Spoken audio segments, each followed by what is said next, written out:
안녕하세요, 율입니다. 반갑습니다. 이번에는 변수 선언과 그 의미에 대해서 좀 알아보도록 할게요.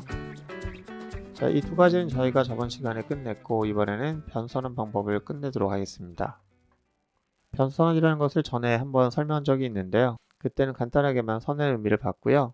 그 변수를 선언한다는 것은 두 가지 의미가 있는 거예요. 하나는 선언한다의 의미와 또 하나는 변수 자체의 의미가 있습니다. 그래서 선언한다는 것은 이제 컴파일러에게 영향을 주는 내용이고요. 그 다음에 변수 자체는 실행 환경에게 영향을 주는 거예요. 이 두 가지 의미에 대해서 저희가 하나씩 알아보도록 할게요. 일단 선언한다는 것은 컴파일러에게 알려주는 그런 내용인데요.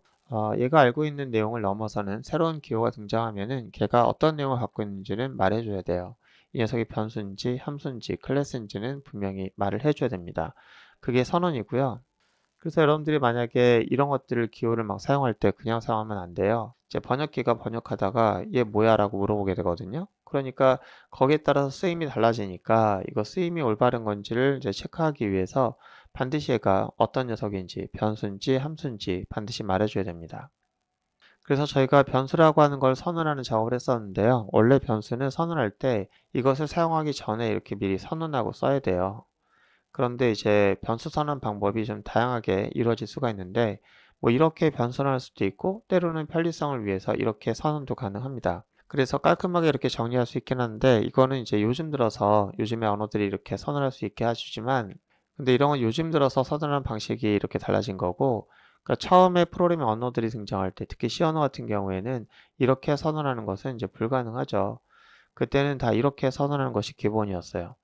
왜 그러냐면은 변수라고 하는 것은 뭘 의미하는 거냐면 저희가 실행 환경을 따져봤을 때는 얘가 준비물이에요, 준비물. 그래서 먼저 준비해야 될 목록이 앞에 있어야 되고 그 다음에 이제 진행이 돼야 되거든요. 근데 이제 저희가 코딩하는 사람 입장에서는 유지봇을 위해서든 지역화를 위해서든 얘를 이제 밑에다가 같이 섞어 놓고 그렇게 개발하면 훨씬 더 코드가 알아보기 쉽고 그렇거든요. 그래서 준비물을 미리 이렇게 땡겨서 놓지 않고 군데군데 필요할 때마다 서늘하게 그렇게 하는 방법으로 달라졌는데 하지만 그것을 컴파일러가 훑고 지나가면서 어떻게 하냐면은 이 변수 선언된 부분들을 이 밑에 있는 것들을 올리게 돼요. 올려서 옛날처럼 변수 선언을 위에다 올려놓게 됩니다. 이걸 우리가 이제 개양하기 또는 호이스팅 이렇게 얘기를 하는데 준비물은 미리 준비하는 게 맞잖아요. 그러니까 이렇게 하는데 이걸 우리가 옛날에는 사람이 직접 했었다면 요즘에는 번역기가 좋아져서 번역기의 능력으로 얘를 위로 올려주게 됩니다. 이 번역기가 볼 때 이제 기호를 선언하게 돼 있는데 걔를 변수로 선언할 때는 자령을 앞에다 써주고요. 얘가 이제 기호인데 그 기호를 나는 정수를 저장하기 위한 변수를 쓸 거야 할 땐 이렇게 선언하는 거예요. 근데 선언할 때 단순하게 이런 규칙만 지켜줬다고 해서 변수 선언되는 것은 아니고요. 이 변수가 뭘 의미하는 거냐면은 값이 아니라 이제 공간의 의미를 갖고 있는 그런 이름이거든요. 그럴 때 마치 값처럼 보이면 안 돼요. 그래서 숫자 형태로 보이는 것 안 좋습니다. 그래서 얘가 오류가 날 거예요. 왜냐면은 얘가 이제 숫자로 시작하는 그런 변수명은 존재할 수 없습니다. 그래서 오류를 내고요. 보는 것처럼 한 칸 띄우기 이것도 안 돼요. 이것도 오류가 납니다. 그리고 저희가 특수기호 같은 거 안 됩니다. 이런 거 쓸 수 없어요. 그래서 여러분들이 변수를 선언할 때도 기본적인 그 컴파일 오류를 만나게 되는데 숫자로 시작할 수 없고 빈 공백 들어갈 수 없고요. 특수기호 들어갈 수 없습니다.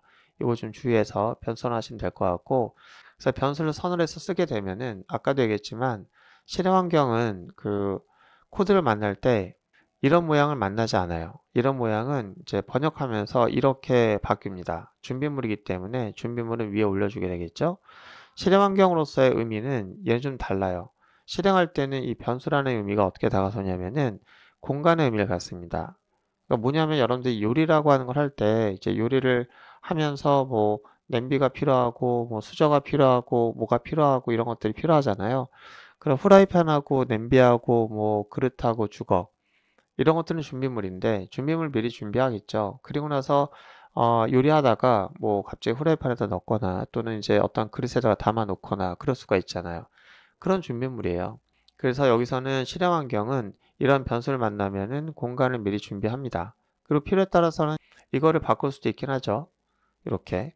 어쨌든 여기서 선언한 변수는 공간이에요. 공간이고 이거는 실행 환경에 봤을 때 문제가 되는 겁니다.